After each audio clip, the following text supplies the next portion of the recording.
The wind came first, sifting over the frosted ridges of the shivering sea, and combing invisible fingers through the ghost grass that clung to the headlands of Hardhome. It carried a salt sting, the breath of far tides, but beneath the scent lurked something older, a resinous perfume like sap warmed by weak autumn sun.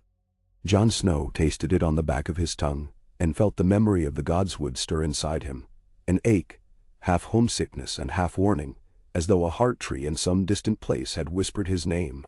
He reined Ghost closer to his knee, and the direwolf padded ahead in near silence, save for the crunch of hoarfrost beneath alabaster paws.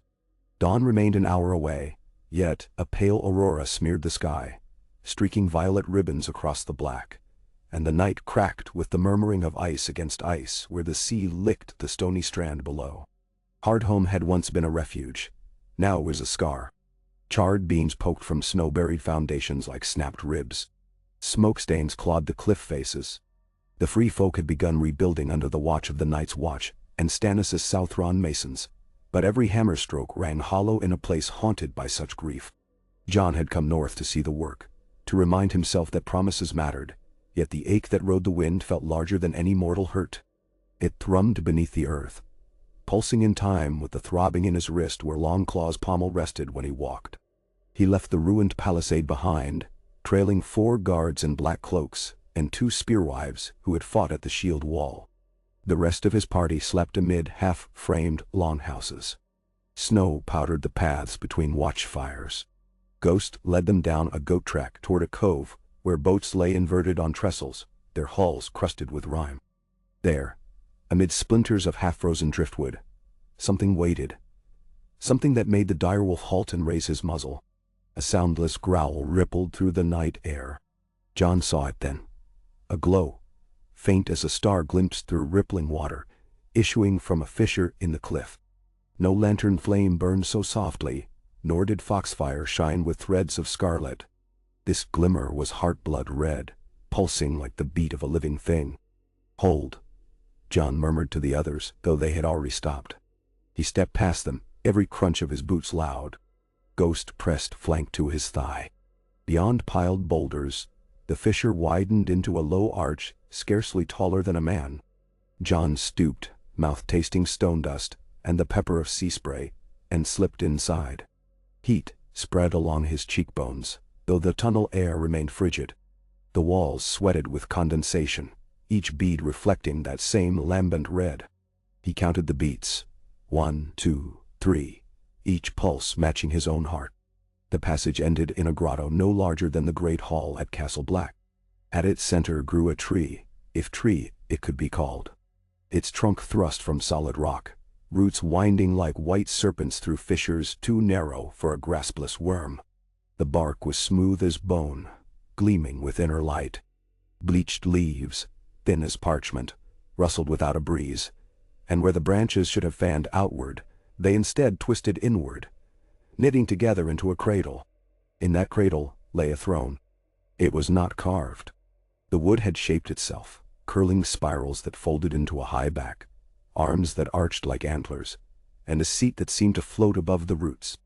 Faces emerged along the grain, not one somber visage as in Winterfell's godswood, but 100 tiny visages, childlike, unblinking, their mouths parted in faint wonder. The crimson gleam Jon had followed pulsed from within the throne itself, shining through hairline cracks in knots and whorls. He felt suddenly unarmed, though Longclaw weighed familiar at his side. The throne was alive. It breathed, and with each breath, the grotto throbbed like a giant heart. The sound was music and memory, and the rush of ravens' wings all in the same instant. Jon took one step, then another, hardly aware of moving. "Do not fear," said a voice behind him, so soft it might have been snowfall. He turned. No guard stood there, no spearwife, no black brother. The tunnel mouth yawned empty. Yet a figure had slipped between the stones, without disturbing a single pebble. She was smaller than Arya at 10, clad in a shroud of brown leaves that whispered against each other, though no wind lingered here. Her eyes were golden in the glow, ancient as the moon, and her skin bore the striated texture of smooth bark. A child of the forest, Jon breathed, though the truth of it hummed in his bones. She inclined her head, moonlight hair brushing her cheeks like willow catkins. Leaf, she said as though the name were both greeting and explanation. You are snow, yet not snow. Stark, yet not. Wolf, yet. She tilted her head, listening to some distant echo only her kind could hear. Yet dragon as well, the sap remembers. Jon did not know how to answer. A swirl of questions crowded his tongue. Why here? Why him? Was this a dream? Who else had come? But the grotto itself hushed him. Only one question mattered. What is this throne? Leaf stepped beside him, tiny bare feet making no sound on the damp stone. A promise older than the wall, she said. When the first men came with bronze swords and bronze hearts, we warred until forests ran red. At last a pact was sworn. But pacts are seeds, and seeds must sometimes lie long in dark soil before they break the crust. Damn it, her warner. She raised a hand. At her gesture the throne's interior brightened, strands of scarlet light unfurling inside the wood like veins carrying unheard stories. Jon sensed movement, memories sailing like leaves on a secret river. You have walked hard roads, Jon of House Stark, Leaf whispered. Your blood has frozen and burned. You have known death's silence and the clamor of false kings. Yet you still kneel to the old gods in your heart. They remember. Jon's throat tightened. He recalled the moment his blade parted the air by a long lake, the taste of cold copper when his brother's knives bit deep. The black tide that swallowed him before Melisandre's fires pulled him ashore. He recalled the bastard's banners, Rickon's broken body, Sansa's eyes above the din of the battlefield. Leaf was right. The old gods had been his only constant. The Weirwood throne is not mere seat nor crown, Leaf continued. It is a living gate. Sit, and your mind may walk the routes that span the world. You will hear the dead leaves fall, feel the sap climb, taste the snows melting on mountains no man has named. But every gift bears weight. She turned and fixed him with eyes like candle flame trapped in amber. To sit is to bind. A king who joins his flesh to this wood weds the land itself. His joys will be its harvests, his griefs, its famines. Wounds carved into the earth will weep through his own skin. Can you bear it? Ghost prowled around the trunk, nose low, hackles half raised not in threat but in reverence. Jon set a gloved hand on the direwolf's ruff. The fur bristled with static. Why me? Why now? Leaf's gaze drifted to the distant ceiling where stalactites dripped. Because the wall has fallen in more ways than stone. Because the songs are changing. Because men have forgotten that a throne is not forged only of iron, but of living things and dying ones. Ice remembers. So does blood. So does blood. Jon looked upon the throne again. The faces in the wood seemed to watch him, some wide-eyed, some sorrowful, some smiling in shy welcome. If he sat, would he lose himself? Or would he find a truer self than any lord's son, crow or king in the north could claim? Stark, snow, Targaryen, ghost, dragonglass. He was all and none. He recalled Maester Luwin's lessons. A ruler must be a bridge, spanning the needs of those who kneel, and those who kneel to no one. The nights had grown shorter since the Dragon Queen's ashes scattered on the winds above King's Landing. Yet darkness lingered in men's hearts. Peace in the north was brittle as lake ice. Free folk and kneelers eyed one another across invisible lines. The realm south of the neck had splintered into feuding councils. A living throne might bind, but could it heal? Leaf waited, timeless. The throne waited too, though the pulses quickened like drums calling a warrior to choose. Jon's palm brushed a branch. Warmth flooded his glove, numbing fingers. He half expected to see his veins glow in answer. I swore vows, he said, voice husky. My place is at Castle Black, guarding the realms of men. Guarding means more than standing atop fallen walls, Leaf replied. Would you bar the long night with stone alone? Men war over crowns of iron while the land itself bleeds. Sit, Snow Stark Targaryen, and guard with root and limb. Let the old powers breathe through you. Damn me. John's breath misted. 5 heartbeats passed. 10, D. He remembered holding Arya's hand beneath the arches of Winterfell's ancient tree, both of them wishing for a mother's smile. He remembered Robb's laughter at sword practice, Bran's shrill whoop from the battlements, Rickon's wild chase after Shagadog. All gone, or changed beyond the dreams they once shared. Blood ties, root ties. Perhaps this was how he could keep them, keep all those he loved, by becoming soil and seed both. He drew off his gloves. The air in the grotto lay cool as a tomb, yet the wood radiated living heat. He mounted the stone dais. The branch arms unfolded like dancers welcoming a partner to the floor, and when he lowered himself onto the woven seat, the throne sighed. Or perhaps he did. Light flared. Pain lanced his spine. Not iron pain or fire pain, but a blooming ache as if new limbs sprouted from marrow.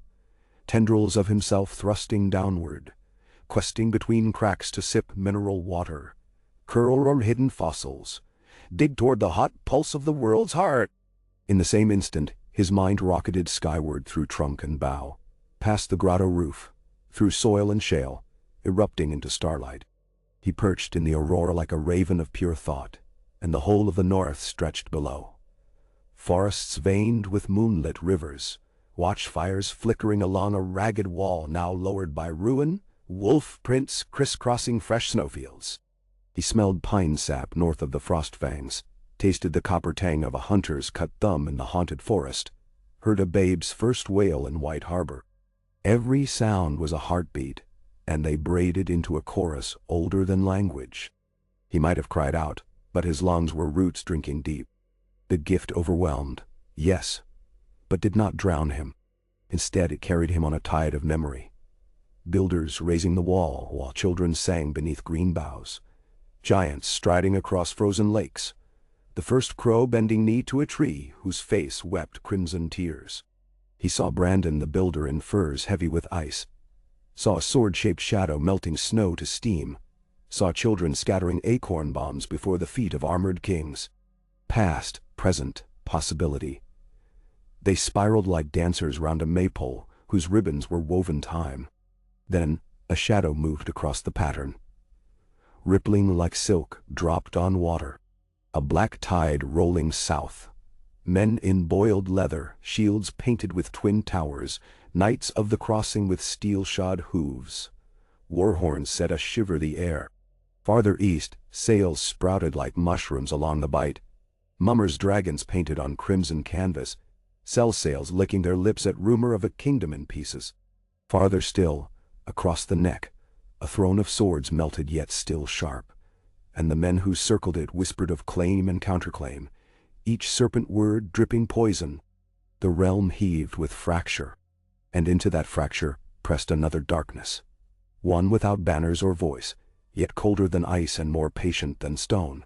He felt it beneath the ground, under the frozen bogs of the neck, slithering south along forgotten barrowways. The others were gone, but not all their shadows. Hatred left stains. Hatred learned to wear new faces. Joan's eyes flew open, breath ragged.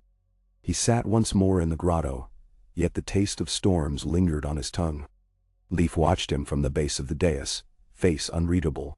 "You saw," she murmured. "I saw too much."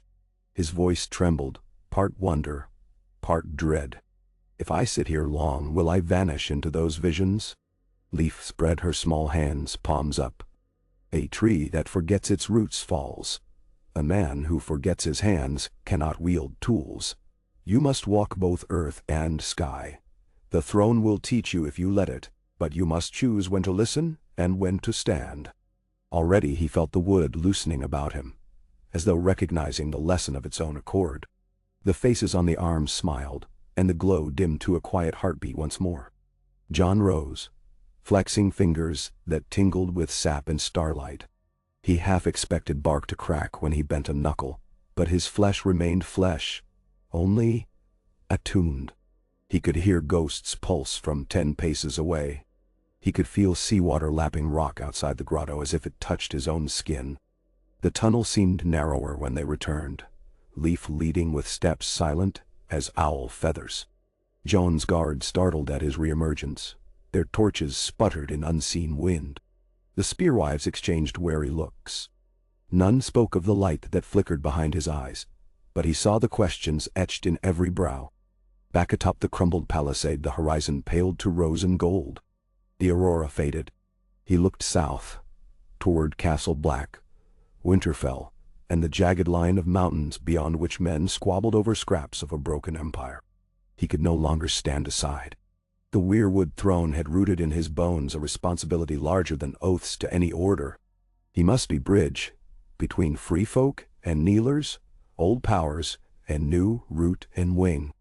Ghost pressed his nose to John's hand. Sap scent clung to the direwolf's whiskers. Somewhere beneath the crust of ice and grief, Hardhome's hearth stirred.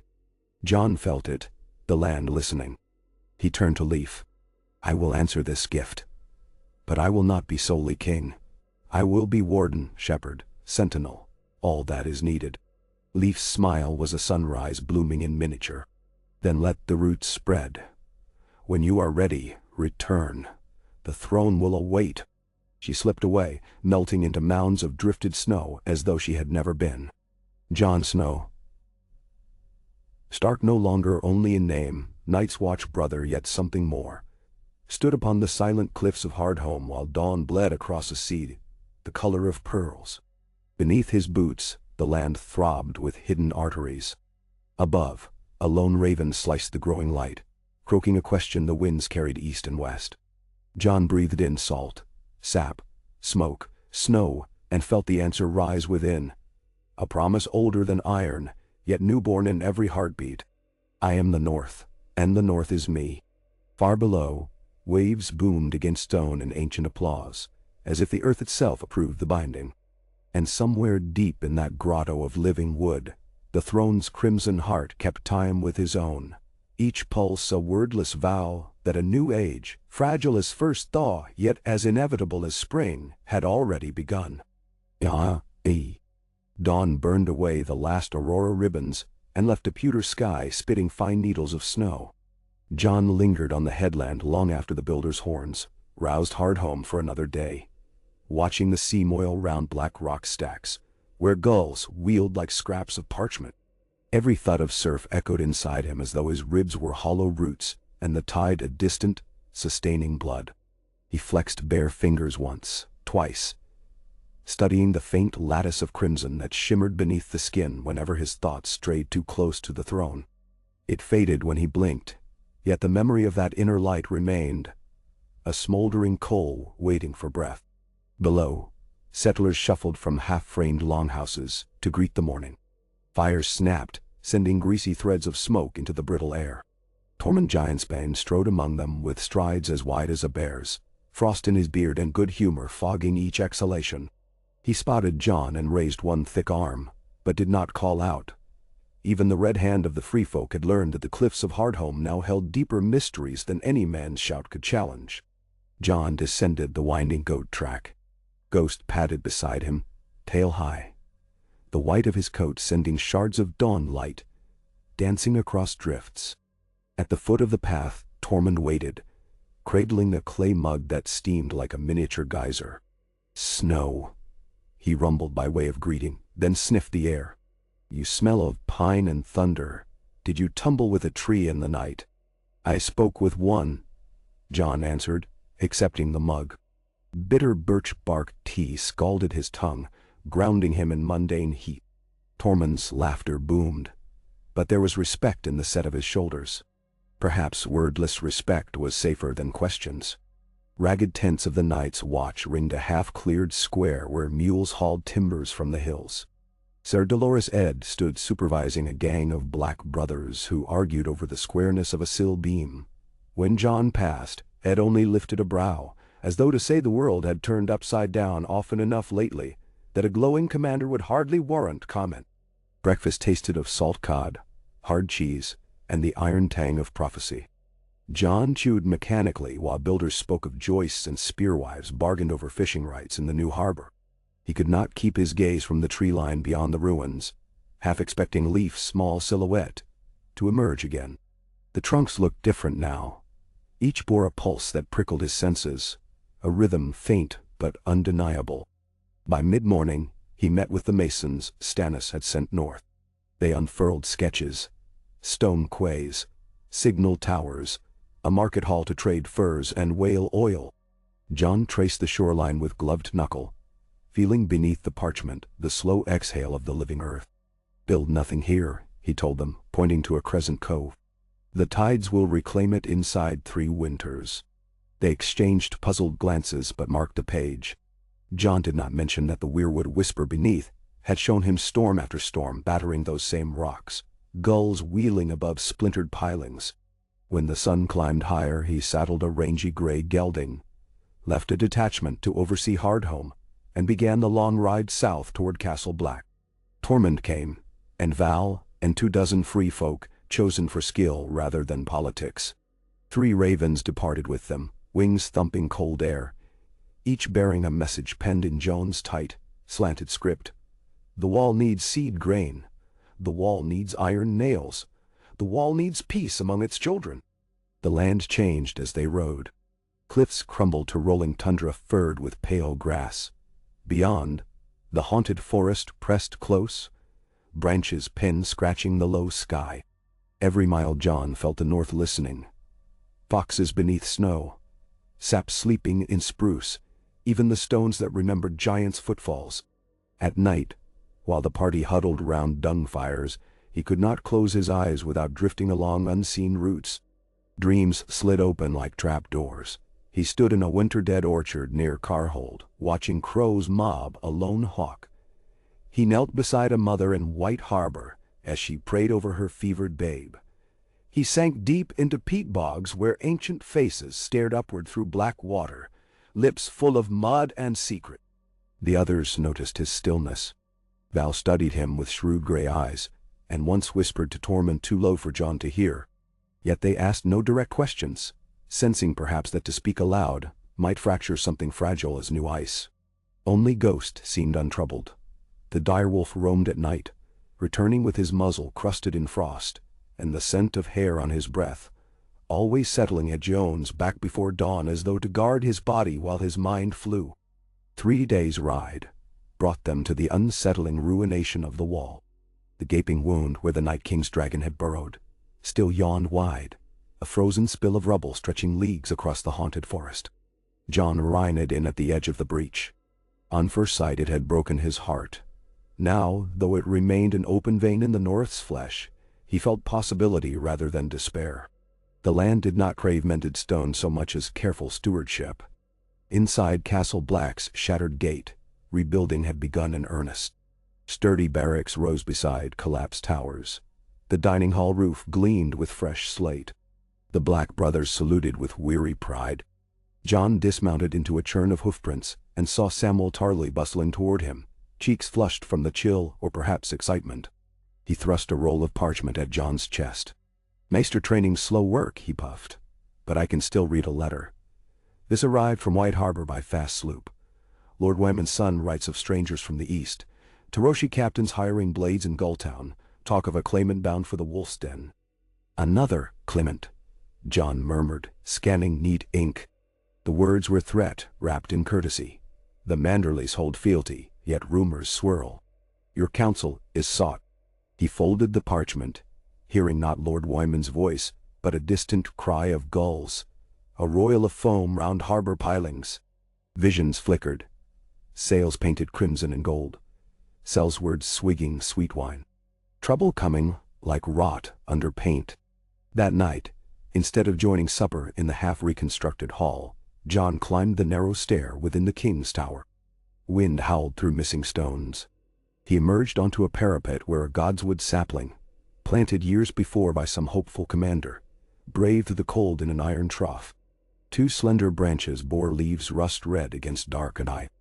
Jon touched the bark, closed his eyes, and let the living network take him.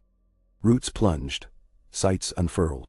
He drifted over marsh and mountain, drawn southward along the Kingsroad skeleton. Riverland's fields lay puddled with water where autumn storms had drowned barley.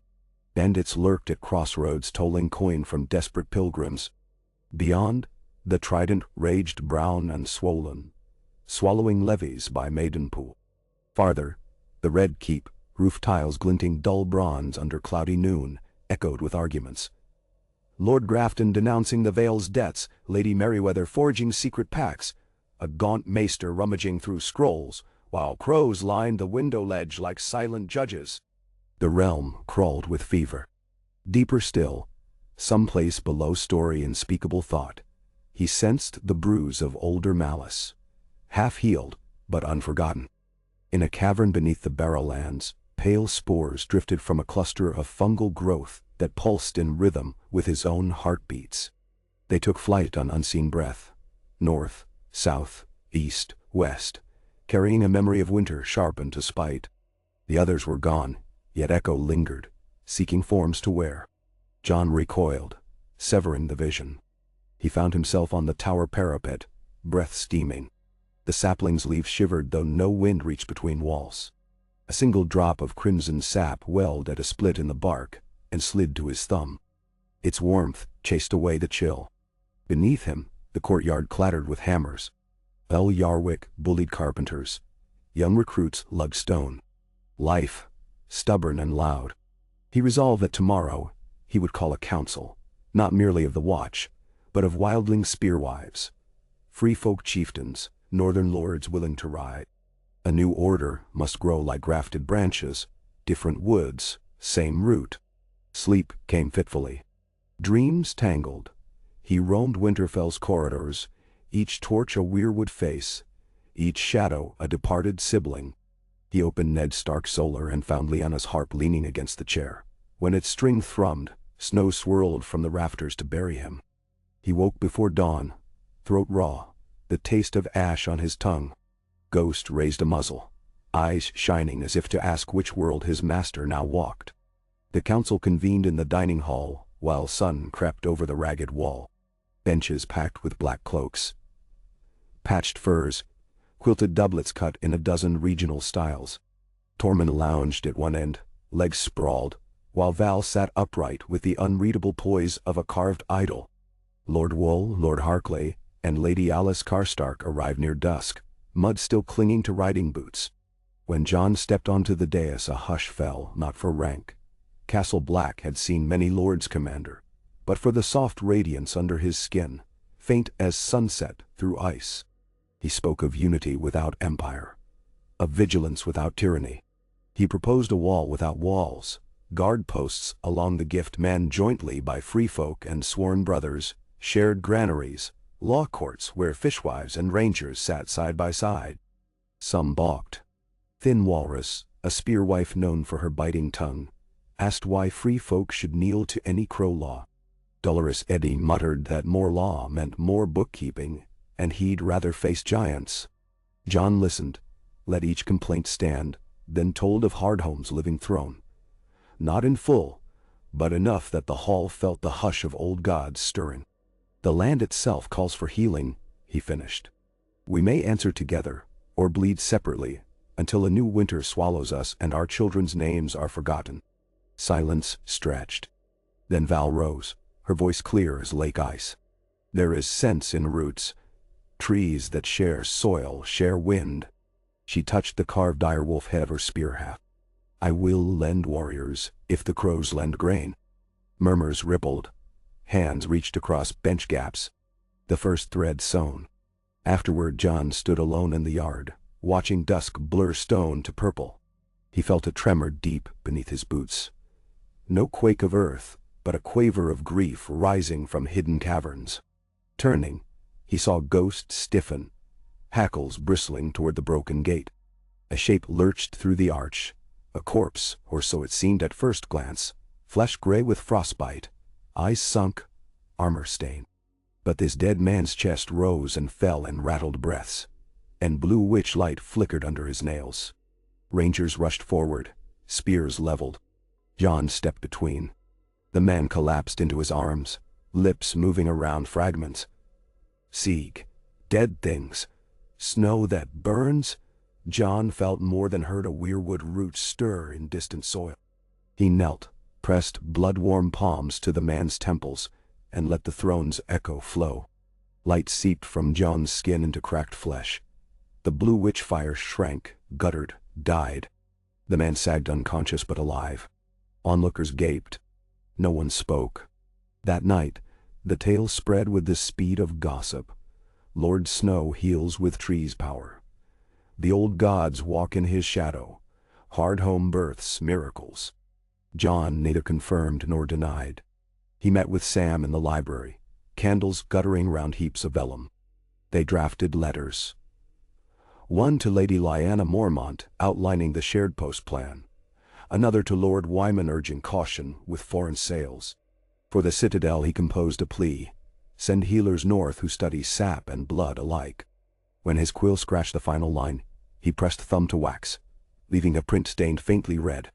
Rest eluded him. He paced the ramparts, cloak snapping like torn wings. The sky glimmered with cold stars. Each one hummed like a distant bell he alone could hear. A memory rose. Bran at Winterfell. Eyes rolled white as new milk, murmuring of raven's song. Bran had flown beyond mortal sight. John wondered where his brother perched now, what horizons Bran saw. Some nights John sensed him, a whisper of wind through heart leaves, a soft question curling like feathered smoke. Tonight nothing answered. At dawn, he summoned Davos Seaworth, newly returned from the Wolf's Wood, with tidings of hill clan skirmishes. Over hot cider they mapped routes. Winterfell needs you, Davos said bluntly. Lord Wool will hold Oldcastle, Alice the Night Fort. But the Manderless won't plant both feet until they see the North's face in its ancient seat. John nodded, feeling the pull of homewood corridors, of stone warmed by wolf blood. The living throne's call braided with that pull. Roots yearned for Winterfell's heart tree. 2 days later he rode south again, Ghost loping ahead, Tormund at his flank, a column of 30 rangers and 30 free folk forming the spine of a new alliance. Snowstorms prowled horizons. Sometimes sheets of sleet erased the world, and only Jon's sense of the land kept them true. He felt rivers under ice, knew where ford stones hid, guided the company as though following lanterns only he could see. They reached last hearth half-starved. The umbers had butchered the last aurochs and salted its flesh. The smell of stew nearly felled men where they stood. Lord Smaljin welcomed John with gruff honor, but his fear roiled under the swagger. Bandits haunted the King's Road, small folk vanished near barrows. John walked the keep's snow-choked godswood that night, laid palm to the heart tree. A whisper rose. Shadow coils stirring in forgotten graves, a sickness of memory seeking marrow. He vowed to return after Winterfell. Last hearth would need cleansing fires and singers of the old songs. Southward again, through forests brittle as spun glass. One evening they camped beside a frozen pond whose surface reflected moonlight so perfectly that the sky seemed beneath their feet. John drowsed against a stump. Ghost curled across his boots. Dreams fluttered. He stood inside the living throne, but its branches now bore blossoms of ice, each petal a tiny, screaming face. He tried to break them free. Every touch set petals drifting upward to swarm like snow moths, blanketing horizon after horizon, until the world vanished beneath pale wings. He woke sweating, the pond's mirrored surface undisturbed, but the moon had slipped behind clouds shaped like armored fists. Winterfell's broken towers came into view at last, copper roofs glinting under weak sun. Smoke rose from chimneys. The new lord's banner, grey direwolf on white still, hung limp in calm air. John felt each stone as if it were a knuckle in his own hand. Ravens chorused on the battlements when he entered the gate. Sansa met him in the yard, cloak embroidered with crimson thread too bright against wolf grey. Her eyes searched his face, noting the faint inner glow. She did not flinch. "Brother," she said, voice steady, "the gods send signs, and I will read them later. First come inside, you look half-carved from ice." In the great hall, hushed murmur replaced the usual bustle. John ate stew thick with barley while Sansa described uneasy lords, missing shepherds, rumors of drowned flocks along the White Knife. Arya notched a whetstone down Needle's slender blade, listening without comment. Her grey gaze flicked to Jon's hands, lingering on that subtle lattice of light. When servants withdrew, John told them of Hardhome, of the glowing fissure, Leif's eyes, the living throne's kiss. He spoke until words grew thin. Silence followed, broken only by the hearth's pop-toddy. Sansa pressed fingers to temples. "A king bound to the land," she whispered, "not by armies, but by roots. That is older than crowns, and perhaps stronger." Arya sheathed needle, muttering, "As long as it keeps the north safe." John promised nothing. Vows felt too small. That night he visited Winterfell's Godswood alone. The ancient Weirwood loomed, face scored deep by centuries of wind. Snow covered its roots like a shroud. John knelt. Let fingertips brush crimson sap hardened at the mouth's corners. The land received him in silent thunder. Roots shot outward, a web of memory unwound. He tasted hot springs under the castle, copper in the earth, the ghost of dead direwolves still padding corridor shadows. He saw Bran seated beneath vast, pale branches far north of any map, eyes milky with sight beyond sight. Bran spoke no word, yet understanding seeped. The pattern weaves itself. But we must not tangled threads. Other visions jostled. Taroshi ships anchored off White Harbor, Sellswords making camp in fields of trampled barley, a conclave in King's Landing where maesters weighed ravens heavy with bad news, Lyseni merchants whispering of dawn-fire glass candles guttering to life across the sea. And beneath it all, that bruise-colored malice creeping through barrow tunnels, wearing the quiet hush of ancestral sleep to hide its hunger. John withdrew, cold sweat on his brow. Snowflakes drifted through boughs, each unique star-shaped shard painting eyelids with fleeting frost art. He turned to find Sansa waiting at the arch, cloak hood down, red hair pooling like molten maple. "Your eyes," she murmured. "They glowed as father's did when he prayed nights here, yet different, brighter." He could only nod. Together they crossed back into Keep Lights, footsteps muffled. All night ravens argued on the rookery roof, and John dreamed of forging living bark into blades that sang when swung, each note calling wolves to stand guard. Winter deepened. Snow fell thick, burying roads. John remained at Winterfell, convening daily councils in the solar once used by Ned. Lords Karstark and Smaljun Umber arrived. Rough palms ringed in chilblains, pledging men to joint watchposts. Free folk tents sprouted outside the walls, bright with painted hides. Sansa orchestrated food stores. Arya drilled spearwives and squires alike, and the keep's gray walls echoed with tongues north and south of the wall, wildling chants blending with old northern harvest songs. Yet each dawn letters arrived bearing darker ink. Tyroshi captains had seized salt pans, claiming ports in a queen's name none dared speak. Mummers disguised as septons preached in river villages, promising wheat in exchange for oaths of fealty to distant crowns. Lord Grafton threatened to blockade White Harbor if debts remained unpaid. The realm frayed like an old sail. Jon's duty widened beyond any map. The living throne's pull grew, a tide tugging each heartbeat toward that Hardhome grotto, where roots drank sea brine. He felt it strongest at dusk when shadows lengthened on courtyard snow. The air would thicken, and he would hear the faint susurrus of 1,000 leaves despite bare branches overhead. He resisted the urge to ride north immediately. Winterfell needed him rooted in stone before he could root himself again in wood. Midwinter's mortal chill settled one night, turning breath brittle. John walked the ramparts with Arya, who had returned from a sortie flushing bandits near Queen's Crown. Stars glittered like frost bite marks on heaven's skin. Arya spoke of small victories. Stolen grain reclaimed, a child saved from fever by Maester's draught. John listened, pride warming that inner coal. Then across the snowflat distance a glow flared. Southeast, beyond the King's Road curves, an orange blossom roaring into night. "Fires," Arya hissed. Another blaze bloomed, then another, forming a crooked chain marching north. Torch or beacon? John knew before the question finished. Barrow fires, older than any warhorn. Something stirs. By dawn word arrived. Graves near the Barrowlands had burst open. Oxen grazing nearby staggered, eyes milk white, before collapsing into dust. No tracks led away, only faint imprints like veins left by roots drawn from soil. John's mouth tasted iron. The bruise-colored malice had risen to flesh at last. He gathered counsel in the yard. Snow hissed on hooded cloaks. "We ride to the Barrowlands," John said, voice carrying. "Not to fight men, but to heal the ground.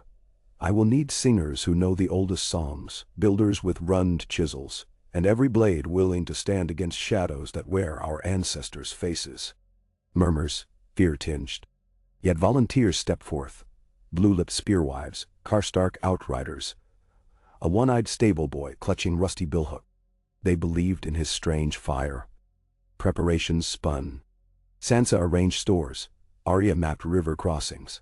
Sam scoured manuscripts for rites used when Andals burned heart trees. Tormund sharpened axes and laughter both. On the third morning they set forth.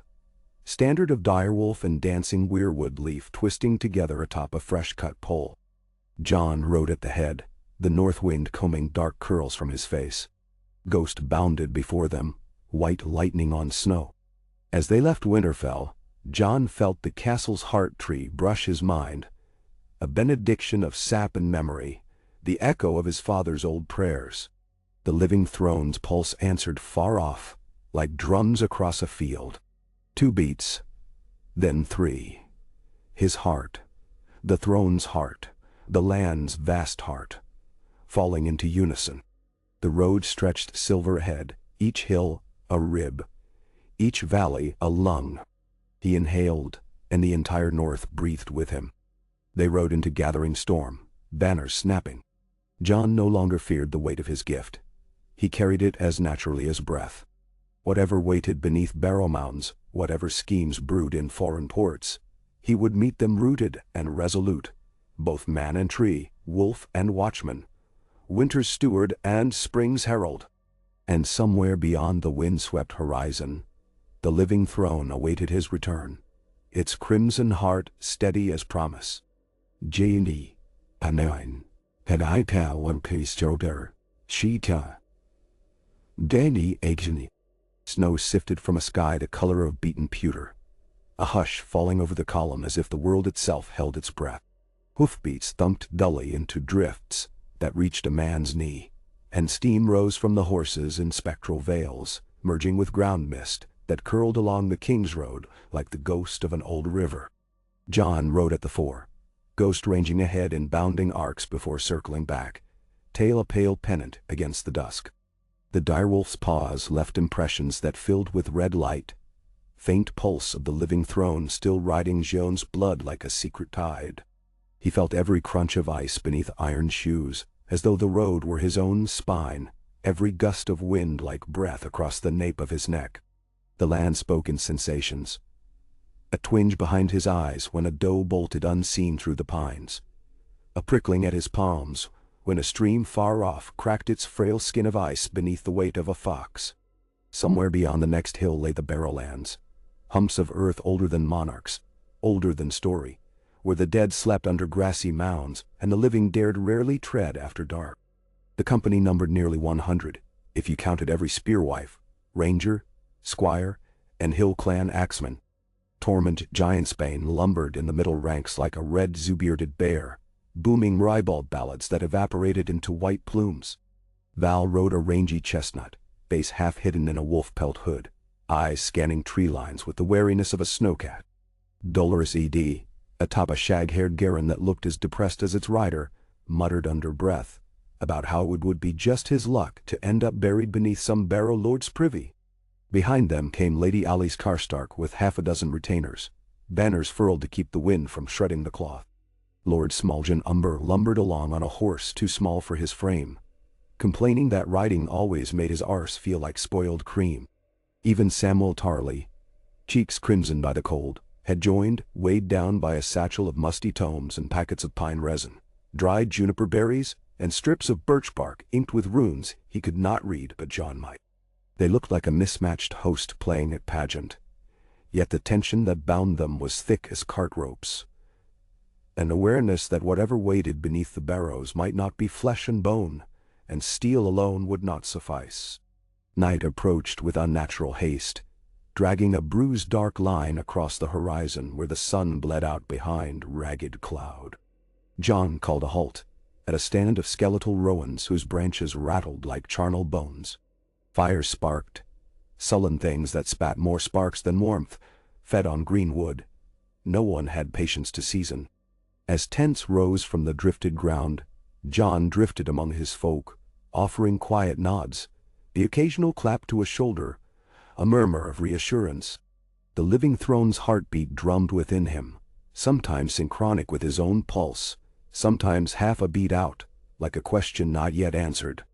When he stepped near Val, the direwolf glow flared enough that she narrowed her gaze. "Your eyes shimmer again," she said softly. "Like moonlight on water that might crack beneath your foot. They settle after a time." He flexed gloved fingers, letting the shimmer subside. "I'm still learning when to open and when to close. Open at the wrong moment and you may drown." She offered a thin smile. "We need you breathing." He left her to the spearwives and found Sam hunched beneath a canvas awning, spreading vellum pages on a crate for lantern light. Ruins crawled across the margins, stylized wolf heads, knotwork around a crudely sketched tree whose branches spiraled into a crown. Sam jabbed a fat finger at the drawing. "The records call it a binding mark. The first men sealed restless barrows by carving this symbol into the door slab, then washing the stone with sap from a living heart tree, mixed with ash from a burned offering." Menhander. What offering? Something that bound the dead to memory. Hair perhaps, or a child's first carved toy. The notion is to remind old spirits of their place. Sam peered at John. "We have no sap, but we have you." John's stomach tightened. "My blood, you mean?" Sam did not shrink, though his fingers quivered. "A drop on each stone. The living throne's sap flows in you now. If runes wake the dead, we answer with deeper root work. Remind them whose land this is." Nandel Worston. John glanced around camp. Wind threaded through tents, tugging at loose seams with clutching fingers. "We try at first light. The barrows want like torches." Sleep proved impossible. He lay swaddled in furs, eyes open to the dark loom of the heavens. Dreams scratched like mice behind a wall. He surrendered to wakefulness before dawn, rising as a faint silver glow teased the east. Frost rhymed every shape. Horses' manes crackled like frozen ropes. Ghost sat sentinel beside his bedroll, muzzle dusted white, eyes ember bright. John pressed hand to the direwolf's skull. A spark passed between them, a silent vow. They broke camp with minimal chatter. Snow fell in flakes big as down feathers, muffling hooves, cloaking banners. By mid-morning low mounds protruded from the white, ranked like a field of whalebacks frozen mid-breach. Worn stones poked through at intervals. Slate slabs carved with faint spirals, sandstone wedges bearing half-legible sigils. Mist coiled from the hollows between mounds, despite no river or warm spring near. The first sight of that mist silenced even Tormund's jokes. John dismounted, leaving reins with Squire Cullen, a nervous lad whose breath stuttered in clouds. Ghost trotted ahead, hackles raised, tail rigid. John felt the land argue underfoot. Something down there groping, testing the crust as a child prods a scab. The riders formed a line at the barrowfield's edge. Free folk, black brothers, Karstark guards, umbers, leveling pikes toward nothing visible. Sam and Val followed John, the former clutching a flask of heated pine resin mixed with juniper oil, the latter cradling a bow strung with sinew from a snow elk. Her quiver held arrows fletched white, tips dipped in dragonglass. They circled the first mound. It rose to John's shoulder height, its flanks churned where animals had dug. Weather-worn slabs ringed its base like broken teeth. Upon one slab survived a carved line of glyphs. Half flaked away, John crouched, brushed frost with gloved knuckle. The runes spelled not a name but a warning. Here sleeps the first shadow. Breath fogged, thick, the air stank faintly of wet iron. He unsheathed a belt knife and nicked the ball of his thumb. Blood welled dark as garnet, but within it simmered that subtle red light. He pressed thumb to stone. The crimson seeped along hairline cracks, making letters flare bright. A hollow sound like distant thunder tremored beneath their feet. Sam uncorked the flask and trickled resin over Joan's blood. Wisps of steam lifted. The mixture hissed on cold stone, then stilled.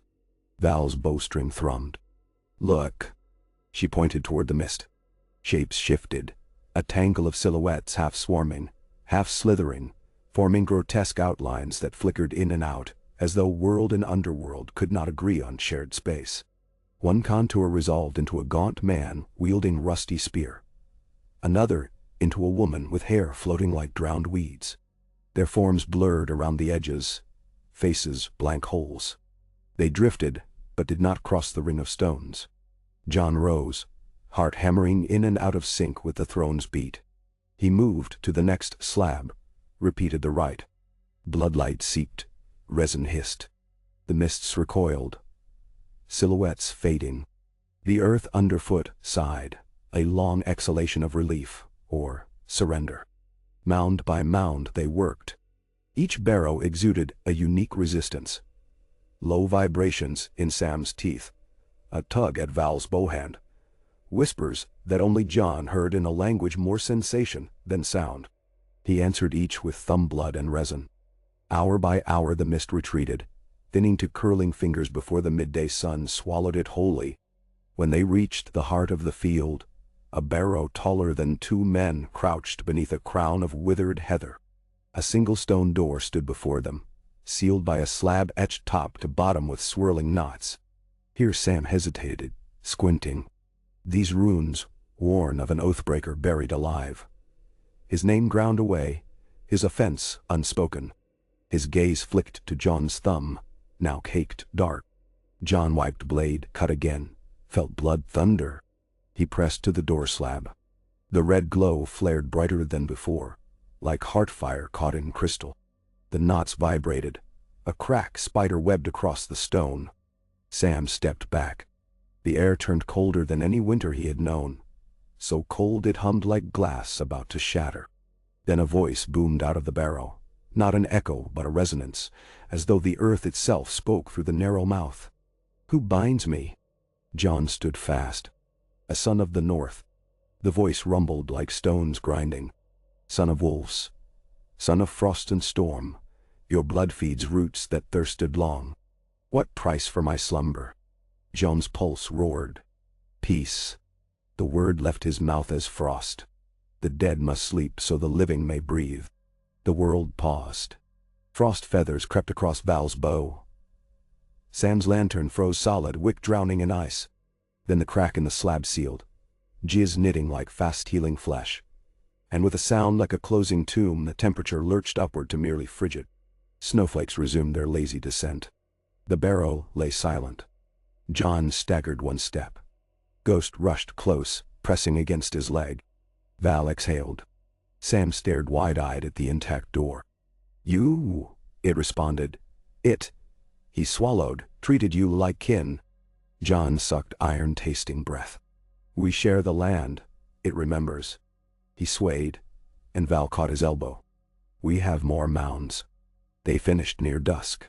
The last barrow closed with gentlest sigh. Snow lay undisturbed by ghost mist. In the gloaming, the lumps of earth seemed merely hills again. Harmless rest for nameless sleepers. Back at campfires crackled warm. Riders loosened cloaks, tension draining and laughter too loud, proving they were alive. Tormund caught John in a bear hug that squeezed cracked ribs. "You talk down a field of ghosts, Crow. I'll drink to that till my beard molts." John only smiled faintly. Inside, exhaustion ate at bone. He sat by the biggest fire, letting its heat soak boots stiff with ice. Sansa's two ravens arrived on dusk's tail feathers, parchment tied to legs. White harbor holds, but Tyroshi ships prowl deeper into the bight. The Vale's Lord Royce promises riders if debts cleared.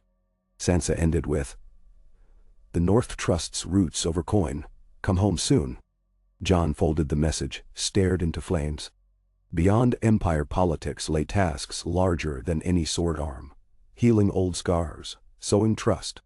Yet iron crowns still rusted men's hearts. Tyroshi intrigue could fracture their fragile truce.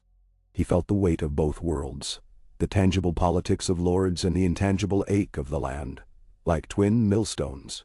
That night, dreams broke like storm surf. He found himself beneath Hardhome's grotto once more. The living throne glowed, but its crimson had dimmed, laced with black cracks that oozed tar dark as moonless water. He touched the bark. Pain speared his gut. Figures jostled at the cave's mouth. Teroshi captains in sea dragon helms, Sellswords hauling saplings, hacked from God's woods, each tree bleeding screams. In their midst stalked a woman whose eyes were voids rimmed in gold, hair like living flame. She carried a staff of blackened weirwood, its runes glowing sickly green. She raised the staff, and the throne cracked wider. Sap belched smoke. The grotto shook. John woke, choking on phantom ash, ghost whining, the direwolf's muzzle prodding his chest. Dawn cried. Frost-coated eyelashes. He rose, called counsel. Faces showed fatigue, but the urgency in his voice galvanized them. "We ride east," he announced. "If foreign blades carve north harbors, they may aim for heart trees next." No one questioned. They had seen the barrows close by his blood. They would follow that blood farther. 2 days' hard march carried them to the flank of the White Knife, a frozen artery streaked with fissures of dark water. Hoofbeats thundered on river ice, echoing like trapped drums. On the third dawn, banners appeared on the horizon, pale yellow squares emblazoned with a sea-gray wyvern. Teroshi mercenaries, bright armor shining improbable colors even under snow cloud. They dug in along a rise overlooking Salt Pans Road, pikes bristling. Crossbowmen crouched behind painted boards, like carnival props. Joan's host numbered fewer, but he had wolves and roots. He arranged lines. Umber's right flank, Karstark's left, free folk archers screening the center. Sam and a cadre of black brothers guarded supply wagons. John rode before his ranks, cloak snapping. He shut eyes, reached downward. Roots answered, elm and pine slumbering under ice. Dormant meadow grass holding seeds of wildflowers. Even skeletal rowan clusters that had resisted frost. Their life pulse beat slow but present. He whispered a promise of spring. The ground trembled just so. A shiver no man else felt. The Tyroshi horns brayed. Bright ranks advanced, pikes glittering dotway. Snow churned under greaves. John drew Longclaw. The Valyrian steel's rippled waves caught what little sunlight filtered through cloud. He lifted blade high, and the land shivered again. This time everyone felt it. Snow billowed, not sideways but upward, whirling into spirals that formed a shifting curtain. Gusts howled, snagging at banners, filling Teroshi eyes with blinding white.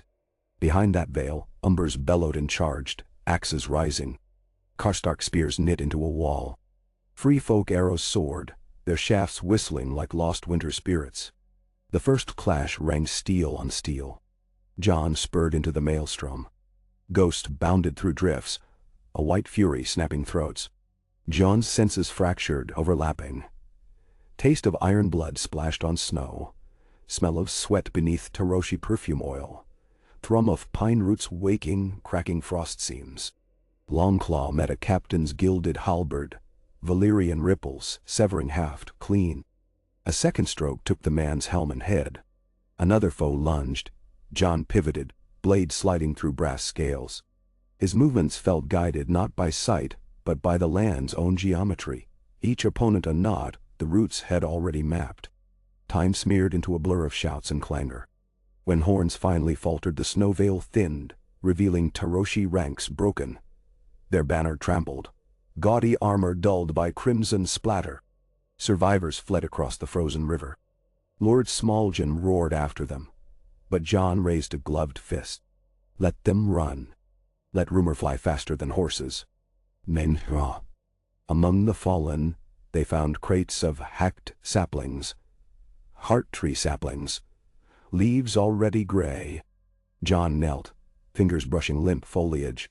The faintest echo still shimmered. Pain, confusion, the memory of sunlight. He bowed his head, whispered a lullaby of the north. The leaves stilled. Val pressed a hand to his shoulder. From prisoners, they learned the woman with void gold eyes was called Lady Zalara of Lys, a sorceress who promised Taroshi captains control of the North's old magics in exchange for safe ports. She had sailed west toward the Lonely Light 2 nights past, seeking something called the Black Root. At the name, Joan's throat constricted, the bruised malice he'd felt lurking. Ghost's ears flattened. They burned the bodies, both Taroshi and Northern dead, beneath a pyre of spruce and pine. Flames roared, crackling almost speech. Ash drifted skyward, swirling into twilight. In that ash, John saw fleeting images. The living throne healed of cracks, the grotto aglow, the Black Root writhing in a cavern, devouring the light of candles shaped like children's skulls. Bran's distant silhouette perched on a horizon of endless snow, eyes beckoning. He knew the path forward.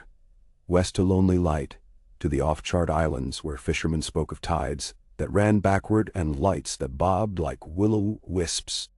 Zalara sought the Black Root to wield the North's ancient power for strange crowns. John must reach it first or sever it forever. Councils argued. Winter seas impassable, ships scarce, men weary. John listened, then told of visions, of cracks in the throne, of a sorceress flaying saplings. Silence, stretched. Sam gulped, eyes darting to his books. Torment slapped thigh. If the crow says sail, we sail. I've wrestled seals uglier than your sea. Val nodded. Karstarks muttered but offered men. White Harbor lay days south by road. John marched sober pace, burying fallen, tending wounded. Villagers lined fences to stare, their saviors a ragtag parade of free folk alongside black cloaks, led by a man whose eyes glimmered faintly crimson at dusk. Grown men bowed heads. Children followed cartwheels until mothers yanked them back. White Harbor's walls loomed pale green in river dusk, towers crowned with spun glass turrets. Lord Wyman's heir, Sir Willis, greeted them on the old Mint Road with a harried nod. 3 Taroshi galleasses anchored at harbor mouth, he said. Another might slip in behind tonight. My father's ill. We hold but barely. No. John scanned harbor lights trembling on river blackness. We need 2 sturdy longships, clinker-built, shallow draft. Sir Willis balked. The Manderleys have lost 4 hulls this winter to ice floes. It's ice or dusk, John replied. The dusk creeping on our hearts. They spent 2 days provisioning. John visited the Wolf's Den, White Harbor's ancient fortress repurposed as prison, where fishermen whispered 1 cell in its belly open to tunnels older than the castle.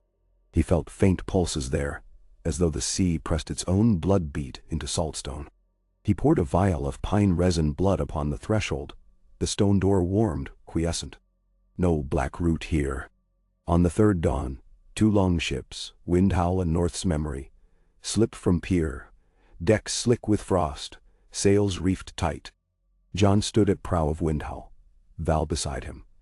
Ghost hunched near the mast, gnawing salted cod. Torment shouted at the sky, daring storms to strike beard, while Sam huddled near stern, reading between wretches. Free folk rowers chanted deep chords, Manderley mariners handled sheets. Snow chased them down river mouth into the bight, where Taroshi galleasses lurked. But dawnlight silhouetted northern sails behind John. Smaller fishing craft raising wolf-head flags, townsfolk volunteers who refused to let the sorceress plunder their coast. Taroshi captains weighed odds, decided against pursuit, let the northerners pass into open waters.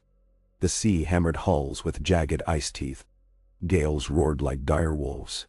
Days blurred into gray smears, nights into cave dark. John sometimes stood with one hand on windward gunwale, eyes closed, feeling currents below. Not water only but root paths running like phantom veins through seabed mud. The land did not stop at shore. It sank beneath, weaving nets perhaps older than any tree. He followed that pulse, guiding the pilot through labyrinth of shoals. On the 6th day, the Lonely Light breached horizon, a basalt spire jutting from foam, crowned by a watchtower no kingdom had manned in a century. Lightning skeletonized the tower, revealing jagged black vines climbing its flanks. The Black Root. Lady Zalara's ship hove at anchor, sails furled. Lights flickered on deck. Unnatural purple gleam. Wind howl cut closer, under cloak of storm. Waves boomed against cliff. Rowboats lowered slick ropes into swirling maw. John boarded first, Val close. Tormund grinning battle-mad, Sam pale, but resolute. Ghost leapt from rail into boat, ice spray hallowing fur. They rowed, oars dunking into sea blacker than ink, glints of phosphor trailing blade tips. Spray stung like nettle. Foot of spire offered narrow ledge carved by hands unknown. John scrambled up, ice shards slicing knuckles. The black root vines throbbed against stone like veins under skin. Sap glowing bilious green. Touching bark made his weirwood blood flare. A clash of frequencies that numbed his arm. He pressed on, scarlet pulses within him, driving back the vine's lurid glow. The tower door yawned open, rotted wood removed. Inside, torches sputtered violet flame. Stairs coiled round void. They climbed in hush broken only by wind moaning through arrow slits. Halfway a corpse lay sprawled, face contorted, skin sucked dry. Eyes two pits. Ghost sniffed, whined low. John sensed life drained, siphoned by vines creeping through wall cracks. Each vine tip ended in tiny rootlets that drank the corpse marrow. Top chamber opened onto ruin. Roof ripped, storm glaring overhead. Lady Jalara stood before a basin carved of black saltstone. The basin brimmed with sap so dark it swallowed light. She wore a gown of shadow silk. Her eyes indeed were void circled in hammered gold. The staff of charred weirwood lay across basin, runes pulsing malignant. Vines of black root climbed her arms like enslaved serpents. She turned, smiled with teeth too many. Snow root, wolf son. She crooned in a voice like wind through tomb cracks. You bleed the old god's sap, give it me, and I shall birth dawns unnumbered. John stepped forward, long claw raised. The wind howled circles, but his reply was quiet. Dawn belongs to those who guard the night, not to leeches. Zalara laughed. Guard. She dipped fingers into basin, raised dripping hand. Sap fell in smoky threads that slithered like worms. I offer release from your burdens, tree king. All roots one will, mine nation. Vines lunged. Ghost snarled, intercepting, jaws crushing fibrous tendril. It hissed smoke, but snap. Val loosed arrow. Dragonglass tip pierced Zalara's shoulder. Purple smoke billowed, but she scarcely flinched. Tormund swung great axe, severed more vines, yelling curses. John felt the throne beat. He drew blood with knife along palm, slashed air. Scarlet drops flew, touched vines, searing them as acid. Zalara screamed, voice splitting thunder. She thrust staff. A wave of sap surged, smashing them backward. Tormund slammed into wall, axe skittering. Sam nearly toppled through ruined roof hole, but John hauled him by cloak. Thunder crackled overhead. The basin bubbled. From its depths a form arose. Humanoid, yet featureless, made of flowing black sap. Two pits open for eyes, blank lightless orbs. It strode toward John, each step leaving crater that hissed smoke. John surged, long claw whistling. Valyrian steel bit sap flesh. Black liquid sizzled, reforming. John danced back. Inside him roots whispered, not blade seed. He dropped sword, pressed cut palm to stone floor. Blood crackled, veins lighting through flagstones. The tower trembled. Beneath waves, seabed roots woke, vestiges of drowned forests. They heaved, churning water into whirlpool. The island quaked. Jalara staggered, vines faltering. John rose into wind, arms out. The land roared up through him. Scarlet light poured from his skin, crashed into sap construct. It convulsed, limbs melting, scream, silent. Bloodlight bored coreward, reached basin, met black sap dotted. Steam exploded, purple haze shredding. Zalara shrieked as staff cracked, runes snuffing. She spat words of lysing magic, but the vines on her arms wilted, shriveled to ash. Storm split. A single blade of lightning speared basin, blowing rock apart. Shards whirled fiery, hissing into night sea. Wind sucked upward, dragging purple smoke high until it vanished among thunderheads. Silence crashed down. Rain began, gentle, cleansing, pattering ash into oblivion. Zalara knelt beside shattered basin, hair plastered, eyes wide voids now dull. She whispered, "Rootless." Again. The sentence ended as she toppled. When John approached, he found only empty silk, her body gone, taken by smoke or storm. The chamber stank of ozone and pine. John stood amid wreckage, chest heaving. The pulse inside him steadied. Val touched his shoulder. The black root. Cut. He looked at the charred remnant of staff. But not dead. Roots run deeper. They descended. Tower stones still quivered, but vines on stair walls lay gray and brittle. Outside, the longships battered waves but held anchor. Dawn paled horizon peach and lavender. From cliff they watched sap smoke trails, spiral skyward until breeze shredded them. On deck, rowers cheered when they saw John. He lifted broken staff high before casting it into sea. Water hissed where it sank, plume of dark bubbles swirling then stilling. Journey back proved mercifully calm. The sea, appeased, mirrored sky like glass. Sam studied ruins of staff, pockets of vine ash, recording notes. Tormund snored deckside, arms round barrel of pickled fish. Val stood nights at prow, expression distant. John joined her beneath stars. "You bled more of the throne," she murmured. "How much sap remains before you are hollow?" "As long as the land lives, sap flows." He flexed scarred palm. The lattice of red inside shone less fierce but steady. "I am no cup to empty, only river to channel." She considered. "Rivers flood, then build banks." He smiled faintly. White Harbor received them with bells. News of Taroshi route preceded. Small folk flung evergreen sprigs, a symbol of undying woods. John spent 3 days ordering harbor defenses, establishing watchposts of mixed, free folk, and manderly mariners. He met sick Lord Wyman, whose flesh hung loose, breath rattled, but whose eyes kindled at tales of black root severed. The Lord whispered, "North remembers, and will repay sap with salt if needed." He pressed into Joan's hand a silver token, showing direwolf entwined with weirwood roots. A pledge to mint new coin, once peace forged. Letters flew north. Sansa replied with relief, Arya with impatience for next battle. Bran's raven arrived bearing only a feather nickel black, yet Jon felt his brother's approval like warm wind off summer lakes.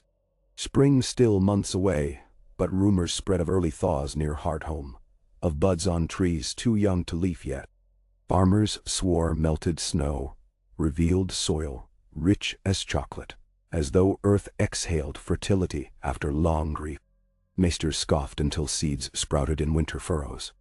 Jon traveled homeward along King's Road, hosts swollen by fisher recruits and hillfolk offering tribute of root vegetables and woven talismans. At Queen's Crown he paused to inspect watchpost where free folk and black brothers shared soup at same fire. On wooden beams someone had carved the spiral wolf tree symbol Sam found in manuscripts. Jon traced it, blood humming. By the time Winterfell's towers crested the horizon, the host stretched like a winding river. News preceded them, Barrows quiet, Taroshi repelled, sorceress vanished, sea calm. Sansa met Jon beneath Winterfell's gatehouse arch, hair crowned with frost. She studied his face, the glow now subtle as sunrise under skin. "The north is your body," she said simply. "And yours," he answered. They embraced, siblings woven back into tapestry. Inside Great Hall, fires roared. Lords and spearwives gathered. Jon spoke not of victory, but stewardship. Harbor's watchers, barrow guardians, living root lore schools for children of holdfasts and free villages alike. He proposed council seats for clan chiefs and spearwives, maesters and singers. Not one north in dominance, but a forest. Each tree sharing light. Some grumbled but none objected long. That seen barrows close, snow fight, storms part. Oaths sworn, horns raised. Later, deep night when feasts wind down and only coals glow, John walked alone into Godswood. Snow lay undisturbed. The ancient heart tree towered, its mouth bleeding slow-thawed sap. He placed palm upon bark. The living throne answered across distance, a heartbeat echo. Thump thump, then hush. He sensed roots interlaced now with seabed nets, barrow seams, harbor pilings.